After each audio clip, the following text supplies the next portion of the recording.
রাজ্য কংগ্রেস সভাপতি প্রদ্যুৎ কিশোর দেববর্মনের বিরুদ্ধে নানা চাঞ্চল্যকর দাবি করলেন আইপিএফটি সুপ্রিমো এনসি দেববর্মা। শুক্রবার এক সাংবাদিক বৈঠকে এনসি দেববর্মা অভিযোগ করেন, কংগ্রেস সভাপতি প্রদ্যুৎ কিশোর আইপিএফটির নেতা কর্মীদের ভয়ভীতি প্রদর্শন করছেন, পাশাপাশি কংগ্রেসে যোগ দেবার জন্য আর্থিক প্রলোভন দেখাচ্ছেন প্রদ্যুৎ।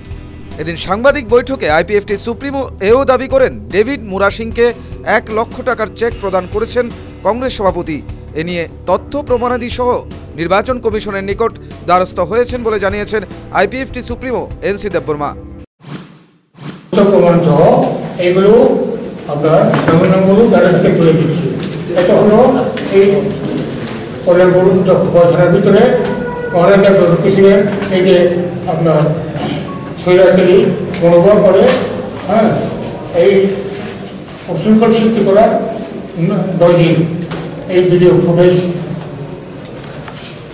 আর একটা ভিডিও ফুটেজ এই হলো চেক প্রদান জন্য ডেভিড মুরাসিংকে 1 লক্ষ টাকা চেক প্রদান। এই যে এটা প্রভুকুশি ডকুমেন্টের স্বাক্ষরের তার অ্যাকাউন্টে এরকম বহু টাকা বেরোচ্ছে। এগুলো আপনার কাছে আমরা তুলে ধরছি। তাছাড়া আরও একটি চাঞ্চল্যকর দাবি করেন আইপিএফটি সুপ্রিমো। গত সেপ্টেম্বর মাসে 21 তারিখ ও 26 জানুয়ারি দুবারই আইপিএফটি দলে যোগদান করবে বলে প্রদ্যুৎ কিশোর দেববর্মন প্রতিশ্রুতি দিয়েছিলেন বলে দাবি এনসি দেববর্মার। 21শে সেপ্টেম্বর 2018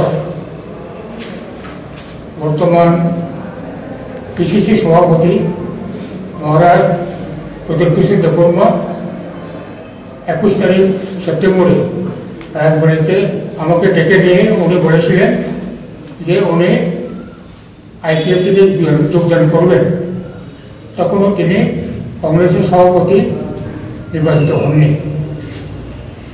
সেই 21 তারিখ সেপ্টেম্বরে উনি কথা দিয়েছিলেন উনি আইপিএফটি দলে যোগদান করবেন।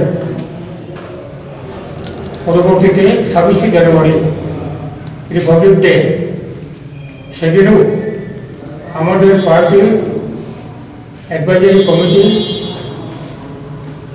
চেয়ারম্যান নরেন্দ্রচন্দ্র দেববর্মা ওনার বাড়িতে গিয়ে উনি কথা দিয়ে এসেছিলেন যে উনি আইপিএফটিতে যোগদান করবেন।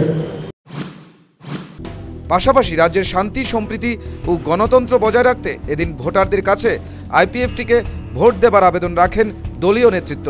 Bureau report, news vanguard.